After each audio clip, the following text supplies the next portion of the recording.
capítulo 10.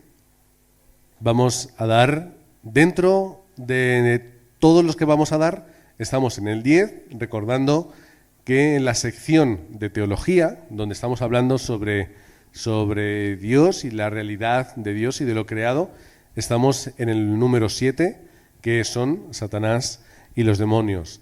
En el libro Ángeles, Satanás y demonios está en un capítulo, nosotros lo hemos dividido en dos, así que vais a ver que no estamos acorde con el libro, porque de hecho nos saltamos también otro capítulo y nos saltaremos alguna cosa.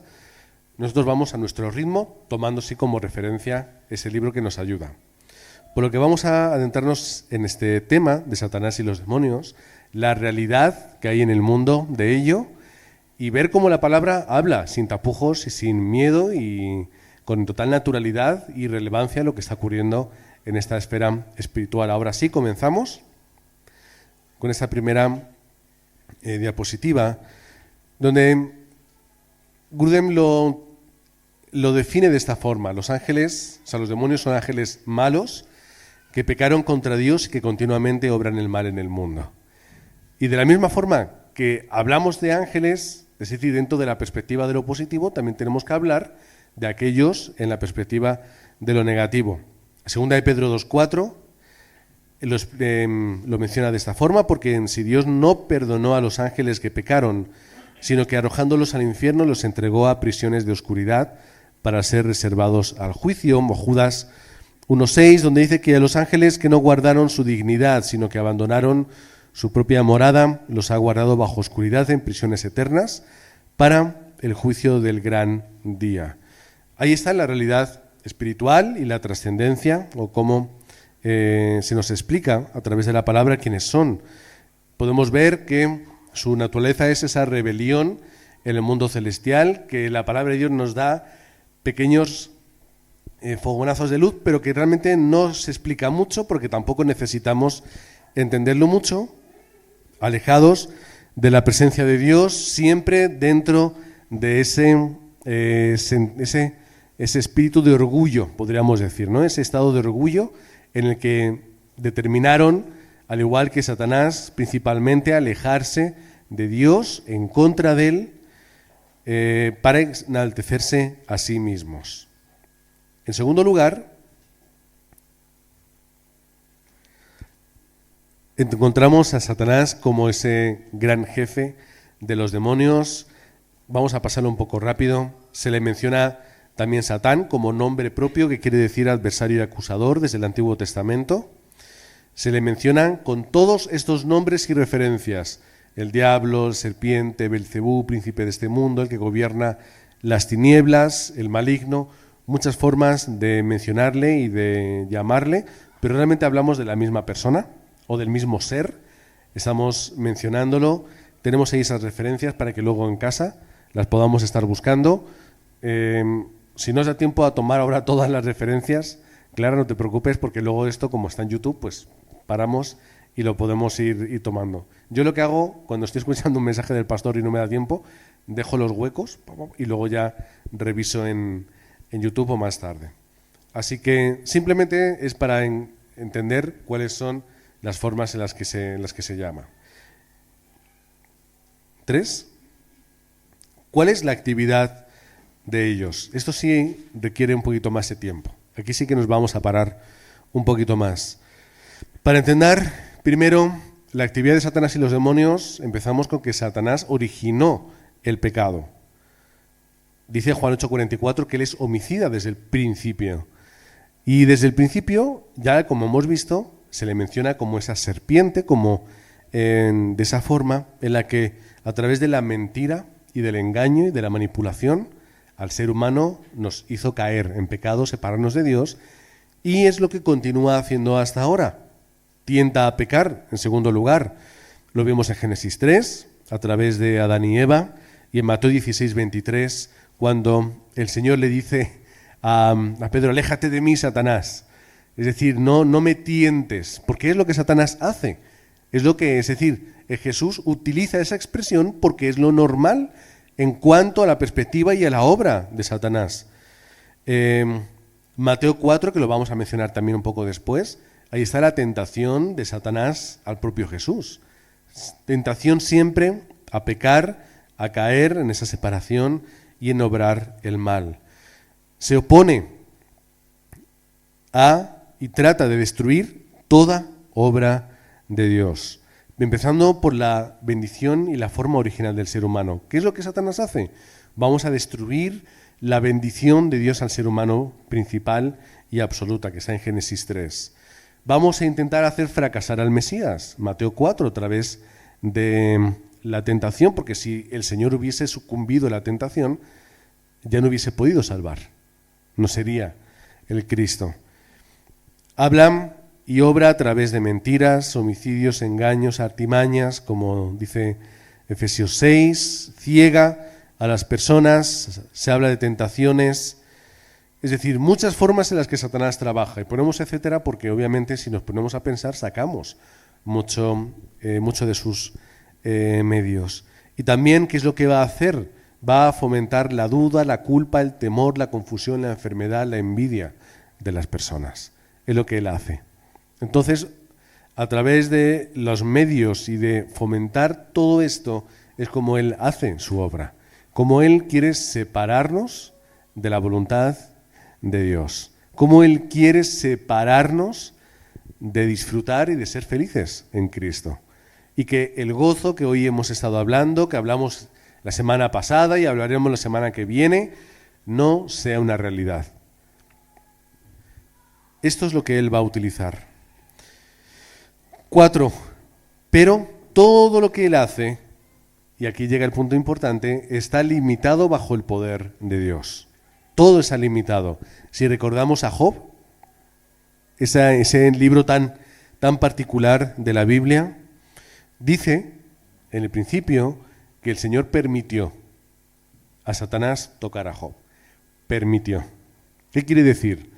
Que por mucho que Satanás pueda hacer, nunca sobre la autoridad de Dios. Dios siempre está por encima y su poder está sobre Satanás. Pero Dios permite, por muchos motivos, que puedan ocurrir ese tipo de cosas. Primero, porque lo que sucede en el mundo es una consecuencia natural de nuestros actos y de la obra del ser humano. Y tenemos nosotros que convivir con las propias consecuencias en lo general, pero también en lo particular. Un ejemplo, yo no puedo hacerle daño a una persona y decir que si me meten en la cárcel es obra de Satanás. No, es que me van a meter en la cárcel, que ¿cómo obra Satanás? No, tú has atropellado a una persona, o la has lastimado, o has hecho algo malo. Es decir, hay consecuencias no tan obvias, como las que he mencionado, que tienen, en las cuales pasamos porque las causamos nosotros mismos. Pero también Dios a veces permite, por muchos motivos, que sucedan cosas. El mayor ejemplo que podemos tener es José, o hemos mencionado también Hechos capítulo 8, la persecución. Dios permite que el mal suceda para llegar a un punto más grande y más importante. Son los misterios de Dios. Todo está limitado. Judas 1.6, que lo hemos mencionado antes, ¿qué está diciendo? Que hay unas cadenas eternas que sujetan todo poder de Satanás. Cuando vemos el ocultismo que existe en el mundo, adivinación, brujería, chamanismo, etcétera, etcétera, todo eso tiene un poder espiritual. No penséis que es todo una mentira. No es así, no es todo una mentira. Es decir, hay un poder espiritual de verdad que está obrando, pero limitado.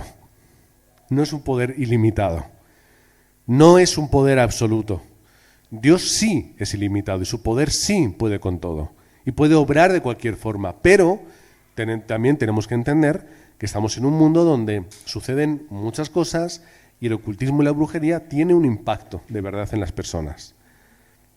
Yo sé que hay mucho mentiroso y mucho charlatán y hay mucho que miente, engaña y se enriquece de una forma deshonesta, pero hay gente también que de verdad tiene conexión, obra con los demonios y pueden hacer muchas cosas.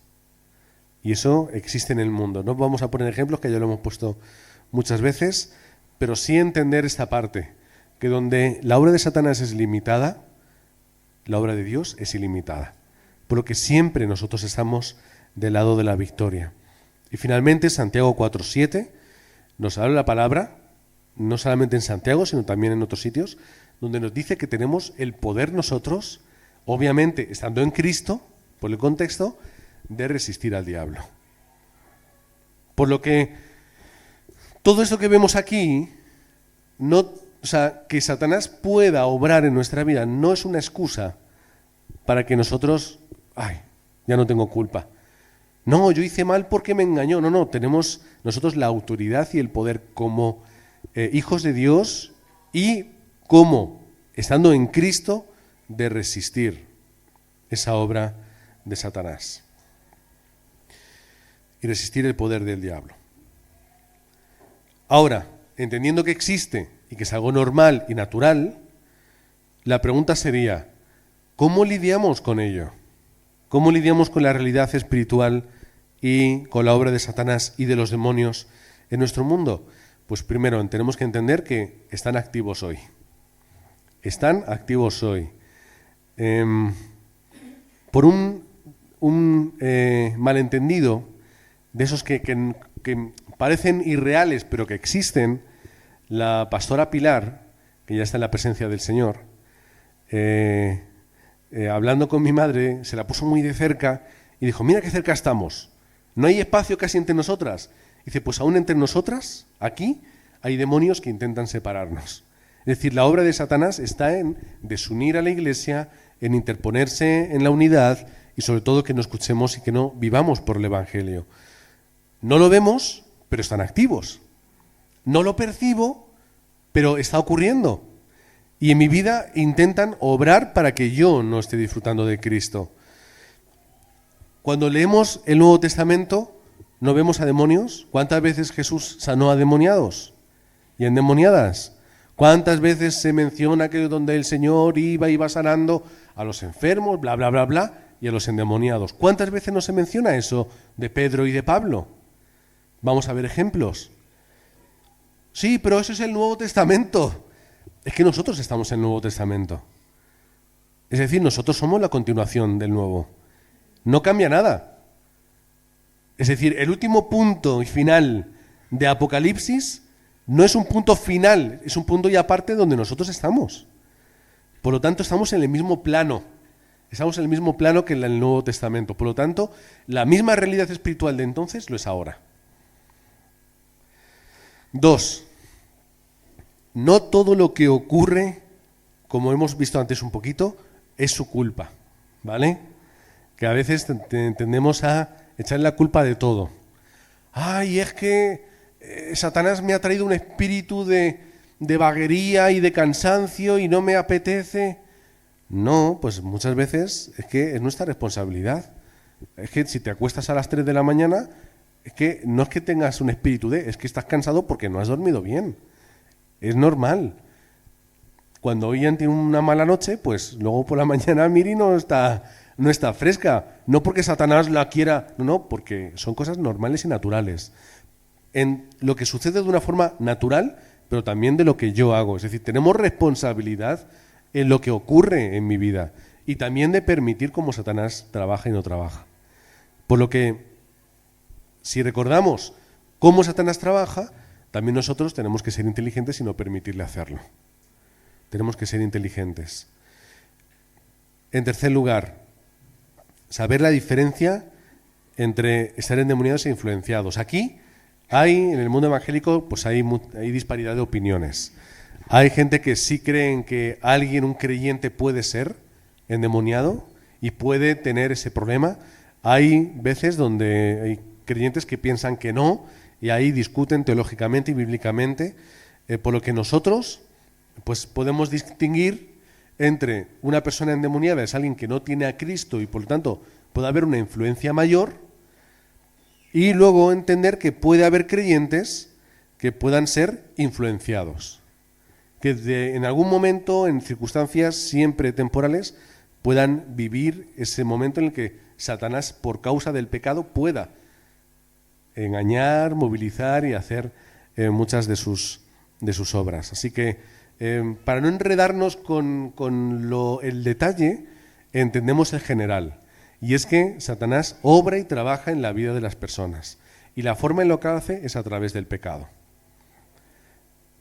No podemos echar la culpa de nuestros actos, es decir, nosotros estamos bajo la influencia del pecado, pero sí que Satanás va a utilizar muchas circunstancias. Y aquí, como no hay claridad en la Biblia, es decir, no hay un desarrollo de esta realidad espiritual, pues hay muchas corrientes evangélicas que han desarrollado sus propias ideas y sistemas espirituales donde lo explican de mucha forma.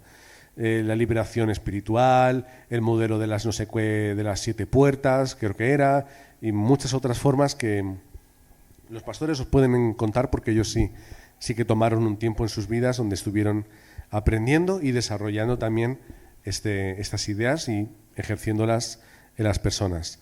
Y entendemos esto, una persona que no tiene a Cristo, Satanás puede obrar. Y ya alguna vez, no sé si habréis visto en vuestras propias carnes, haber visto personas bajo este tipo de influencia. Es decir, personas que han sido endemoniadas y que han obrado de forma como únicamente puede ser. Y personas que aunque no están pasando por ese proceso tan profundo, donde pierden un poco la conciencia y donde Satanás controla, los demonios controlan, pero que sí que sus vidas están siendo dominadas, por causa que lo podemos ver a través de muchos ejemplos. Así que tenemos que lidiar en el campo con personas que están así, de una forma u otra, más evidente o menos evidente, pero la obra de Satanás está ahí a través del pecado y además hacia el pecado. Pero tenemos que entender que el Señor nos da autoridad, y esto es lo importante, y esto es donde nosotros descansamos, no tenemos miedo, sino que entendemos la autoridad que Cristo nos da. Y cuando hemos visto a una persona pasar por ese problema y pasar por ese momento de estar endemoniado, ¿qué es lo que hacemos? Pues atamos en el nombre de Cristo. Y cuando tú atas en el nombre de Cristo, a la persona ¡paf!, para. Cuando esa persona habla y quieres que se calle, ¿qué es lo que dices? En el nombre de Jesucristo. La orden es que te calles. Esa persona se calla. ¿Por qué? Porque el demonio no puede aguantar el poder y la autoridad de Cristo. No sé si todos experimentaréis momentos así, pero todos tenemos que prepararnos y entender lo que pasa cuando sucede y cómo obrar. Pero bueno, Dios nos da autoridad. Jesús da la autoridad. Lucas capítulo 9, cuando envía a los discípulos, les da autoridad para expulsar demonios. Les da autoridad para esta obra espiritual. Y ellos lo hacen con naturalidad. Y lo hacen hasta el punto de que, bueno, eso lo vamos a ver luego después. Pero ellos lo aplican y lo experimentan en su vida. Hechos capítulo 8, versículo 7. Cuando Felipe está en Samaria, ¿qué dice la palabra? Los sanos, los enfermos se ven sanados, paralíticos y demás, y también los que están endemoniados. ¿Quién lo hace? Pues Felipe, el diácono. No era un gran apóstol. ¿Era quién? Alguien que entendía la autoridad de Cristo y la aplicaba en el campo. 16-18, también vemos un ejemplo muy parecido. Segunda de Corintios 10-38. ¿Qué es lo que dice el apóstol Pablo? Que tenemos el poder para derribar fortalezas. El poder divino, no mío, divino, para derribar fortalezas espirituales. Efesios 6, del 10 al 18, que lo hemos predicado. Toda la armadura del creyente, ¿por qué? Porque estamos en guerra espiritual, contra principados, potestades, etcétera. ¿Contra quién? Contra Satanás y sus demonios. Eso es la batalla espiritual en la que estamos, donde estamos recibiendo dardos de fuego, donde estamos siendo atacados constantemente. Santiago 4:7 y Primera de Pedro 5, del 8 al 9, es el otro texto que teníamos antes, que en Cristo tenemos resistencia ante la obra y el poder y el ataque de Satanás. Resistid al diablo, estad firmes ante él. ¿Por qué? Porque estáis en Cristo y podéis hacerlo. Por lo tanto, no amedrentados, sino firmes, encarando la batalla, sabiendo que tenemos poder y autoridad por encima. Hebreos 2:14 nos dice que la obra de Cristo fue anular mediante la muerte al que tiene el dominio de la muerte. Es decir, a través de la muerte de Cristo se anula el poder que tenía Satanás en esa muerte. Por lo tanto, la muerte ya no es un problema para nosotros. No lo es. La muerte de Cristo le quitó todo problema. Vamos al punto número 5. No, seguimos en el 4. Sí, es verdad, había una segunda parte. Colosenses 2:15. Seguimos en el punto 4 pequeño, ¿vale? Seguimos en ese punto. Colosenses 2:15. Está hablando que, dice, despojando los principados y las potestades, los exhibió Cristo públicamente, triunfando sobre ellos en la cruz. ¿Qué es lo que hoy estamos celebrando? Hoy estamos celebrando la victoria espiritual sobre la obra de Satanás y los demonios también. Estamos celebrando el qué, que nuestros pecados son perdonados. Eso nos habilita a ser hijos de Dios y entonces Satanás se queda sin autoridad legal. Porque está hablando de una perspectiva legal. ¿Cuál es? Está hablando del acta o el documento de nuestra culpa. Y Satanás tiene ese documento y nos dice, oye, tú estás en pecado, tú eres de los míos. Pero Cristo toma el papel y lo clava en la cruz y paga por ello. Esto es la victoria espiritual. Gálatas 3:26. Somos hijos de Dios mediante la fe en Cristo Jesús. Así que esa fe en Cristo es la que nos hace vencer la obra de Satanás. Juan 4:4, primera de Juan 4:4, el que está en vosotros es más poderoso. Eso es importante que lo recordemos, por lo tanto tenemos que vivir sin miedo y entender Mateo 12:28, la obra del Espíritu Santo por encima de la obra de Satanás. Así que entendemos el valor y el poder y la autoridad de Cristo en todos estos textos y versículos, los cuales podríamos seguir con alguno más. Y terminamos. Vivimos sin miedo, no tenemos miedo a la batalla espiritual, no tenemos miedo a la oscuridad del mundo en que nos podemos encontrar. Actuamos en oración, ¿vale? Eso es importante. Actuar en oración, primeramente. Luchamos la batalla con la palabra. Acordaos al Señor en las tentaciones de Satanás. ¿Cómo reacciona el Señor? Con la palabra. Cuando Satanás le tentaba, el Señor aplicaba la palabra y luchaba a través de ella. Luego, nuestra autoridad la encontramos en el nombre de Cristo, no en el mío, no en el poder de estos, no sé cómo llamarlos, apóstoles, como se suelen llamar ellos, como el Cas Luna, ¿no? Y esa barrera del poder, donde llevaba a otros pastores y les ponía en el escenario y les decía, a ver si podéis venir y tocarme. Y cuando pasaban cierto punto, se caían, ¿no? Por cierto poder, cosas extrañas, que lo único que hacen ese tipo de movimientos es engrandecer a la persona. Pero nosotros no tenemos poder, lo tiene Cristo.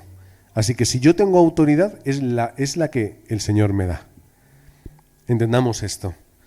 Lucas 10:20, ahora sí, cuando el Señor envió a los discípulos a predicar y también a echar fuera demonios, entre otras cosas, cuando vuelven, ¿os acordáis que dicen, oh Señor, hasta los demonios se nos han sujetado en tu nombre? Y volvían con el pecho hinchado, ¿verdad? ¿Qué es lo que el Señor le dice?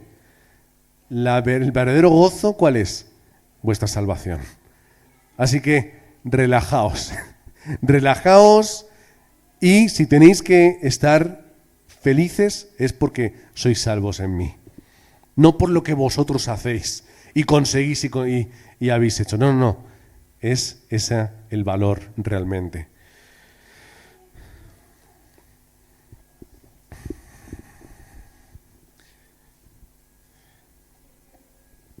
¿Cuál es otro punto importante? Que el Evangelio es suficiente. El Evangelio es suficiente. Hay personas que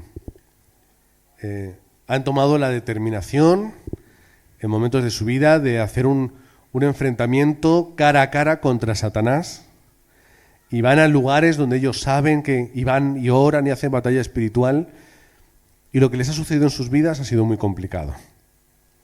Una persona conocida de esta iglesia tomó el tiempo de hacer un estudio sobre los trasfondos espirituales de Madrid y la región.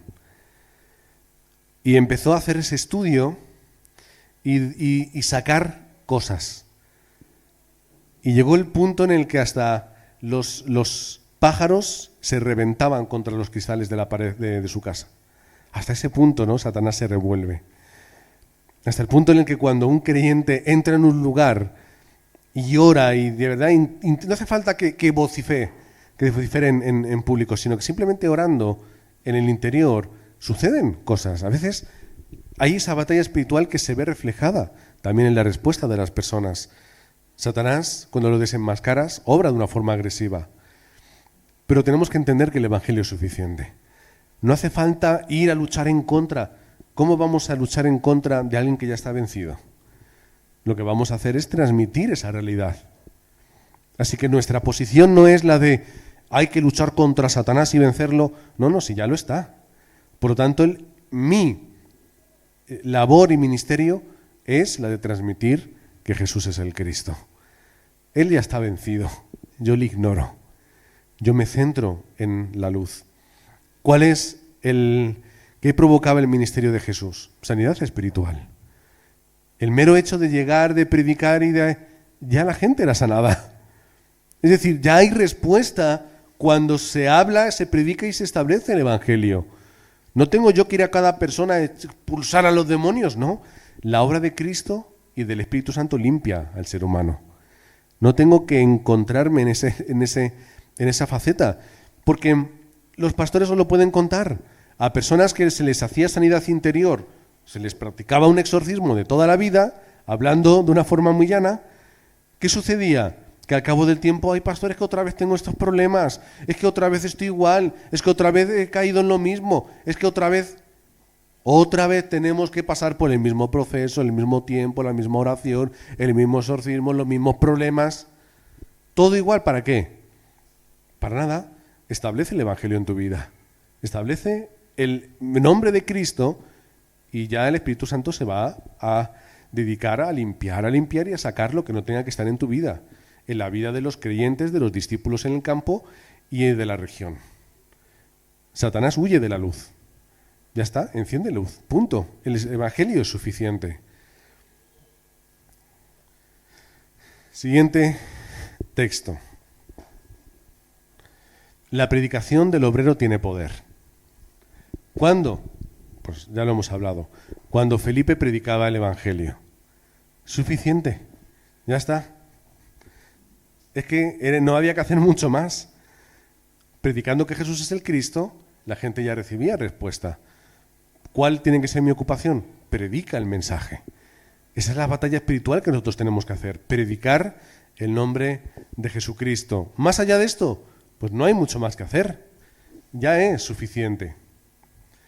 Pablo y su comisión. Hechos 26, 18. Para que abras sus ojos, para que se conviertan de las tinieblas a la luz y de la potestad de Satanás a Dios, para que reciban por la fe que es en mí perdón de pecados y herencia entre los santificados. Esto es mensaje de Cristo. Esto es lo que hay que hacer. El Evangelio es esto, es hacer que las personas pasen de las tinieblas a la luz, de la potestad de Satanás a la de Dios. ¿Cómo? A través de la fe en Cristo. Punto. ¿Cuál es la batalla espiritual? Esta es la batalla espiritual. Para que puedan, escuchando el mensaje de Cristo, recibir esta gracia. No hay que hacer mucho más. Es que es suficiente establecer el Evangelio en la vida de las personas y de los creyentes y en nuestra propia vida. Que nos pensamos que estamos todos muy perfectos y muy limpitos, pero hay mucho trabajo que hacer. Así que la forma en la que yo también sano mi vida es a través de establecer el Evangelio. ¿Cómo establecemos y cómo trabajamos y cómo vamos en esa dirección? Pues estos días hemos tenido un entrenamiento. Ha sido jueves tarde, viernes mañana tarde, sábado mañana. Ahí tenemos esos mensajes para poder estar escuchándolos, que nos ayudan a caminar en la dirección de hallar esta respuesta. Porque esto no es un truco de magia. Esto no es decir 4 palabras mágicas y ala, ya está hecho. Tenemos que invertir tiempo, dedicación, esfuerzo y determinación en hallar estas respuestas. Pablo, 1 Corintios 2, del 4 al 5. Él explica: y ni mi palabra ni mi predicación fue con palabras persuasivas de humana sabiduría, sino ¿con qué? Demostración del Espíritu y de poder.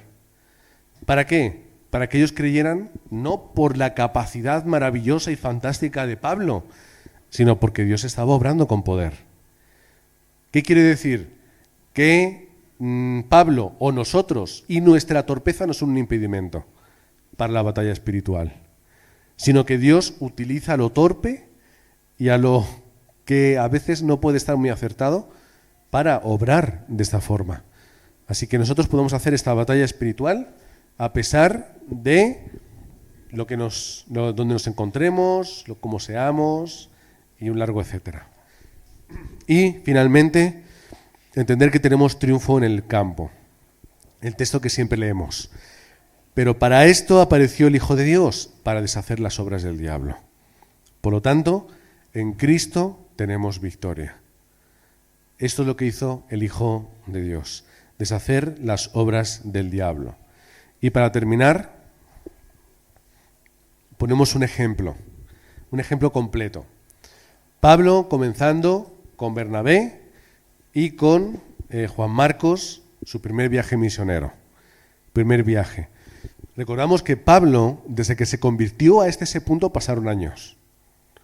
Años trabajando, años entrenando, años ordenando, años restaurando, años sirviendo a la iglesia de Antioquía, hasta llegar a este punto donde él comenzó las misiones. Y en todo ese proceso, Pablo se formó para poder hacer lo que vamos a hacer aquí, lo que ya todos conocemos. Primero, para no leer todo el texto, nos ponemos en contexto, que ya sabemos cuál es.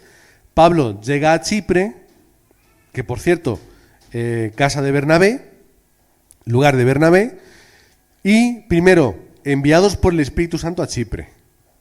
Es decir, vemos por una parte cómo Dios obra. Dios guía a través del Espíritu Santo, tenéis que llegar a este lugar para hacer la evangelización del mundo.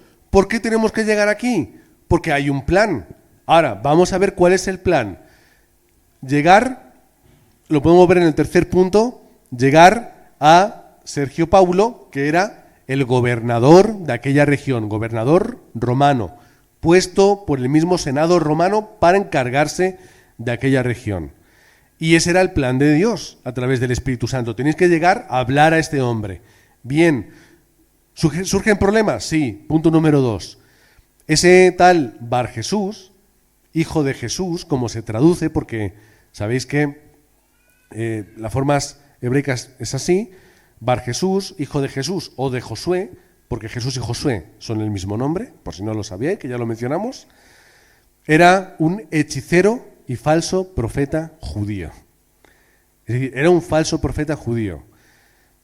Y alguien que tenía ahí su chiringuito montado, es decir, él tenía su negocio con este hombre, se lucraba mucho.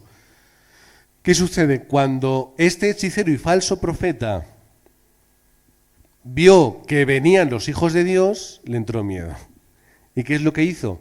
A través de sus artimañas, guiado por la obra de Satanás, quiso que ese hombre, ese gobernador, no escuchase el Evangelio, que era el plan de Dios por cuanto el Espíritu Santo les llevó a ese lugar. Así que también Elimas, que es el nombre creo que griego de él, se opone de una forma egoísta e influenciada frente a la obra de Dios. En lo que hemos mencionado, la obra de Satanás y los demonios es guiar, manipular, embaucar a las personas para que de una forma directa o indirecta se enfrenten a la obra de Dios. Él, hombre, estamos viendo, era un hechicero y era un falso profeta judío. Y si él conocía un poquito la palabra de Dios, sabía que los falsos profetas estaban destinados al peor de los destinos. No era simplemente, ay, qué pillín, que eres un falso profeta. No, no. Es totalmente, Dios los tiene por lo peor. Así que él sabía lo que estaba haciendo. Pero hay personas que no lo saben. Hay personas que creen que están haciendo el bien o personas que creen que obran de una forma coherente y con el sentido común, pero también se enfrentan y se oponen a la obra de Dios. Así que Pablo se encuentra con este Elimas. Y Elimas dice, como Sergio Paulo se convierta, a mí se me acaba el negocio. Yo ya no tengo poder de influencia. Yo me quedo sin mi posición, sin mi dinero, sin mis cosas. Así que voy a impedir que esto ocurra. ¿Cuál es la respuesta de Pablo? Oh, lleno de todo engaño y de toda maldad, hijo del diablo, enemigo de toda justicia. Este es Elimas. Pablo sabía a quién estaba hablando, a un hijo del diablo que obra con engaño y con maldad. Todo lo que hemos mencionado. Así que le pregunta, ¿no cesarás de trastornar los caminos rectos del Señor? ¿No dejarás de oponerte a la obra del Evangelio y de la evangelización? ¿De impedir que alguien que quiere escuchar el Evangelio porque estaba interesado en escuchar lo pueda hacer? Esto es la obra de Satanás en el mundo. No hace falta Elimas o Bar Jesús. Satanás busca cualquier forma para que esto ocurra. Para que los que necesitan o quieren escuchar el Evangelio no lo escuchen. Para que la gente, en vez de obrar conforme al plan de Dios, se opongan a él. De una forma consciente o inconsciente. Ya sabemos cómo termina.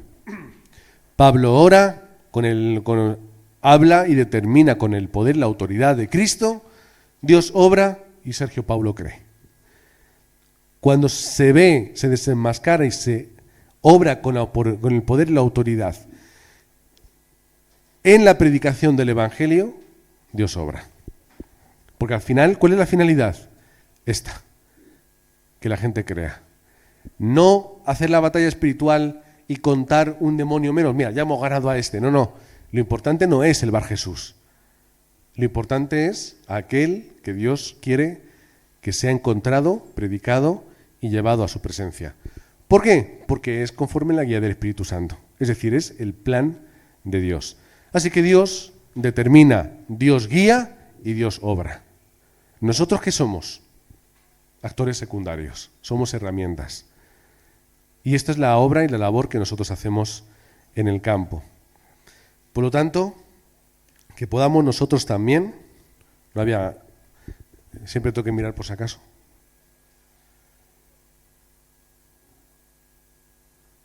Así que nosotros también, que estamos en este punto, que recordemos el valor, como Jesús les dijo, no del poder y la autoridad que tenemos, no vayamos también más creídos de lo que somos, sino que el valor que es la salvación, es la obra de Cristo. Y que entendamos este ejemplo. Dios nos guía, nos encontramos con un problema, Dios actúa con su poder y finalmente se cumple lo que Dios había decretado.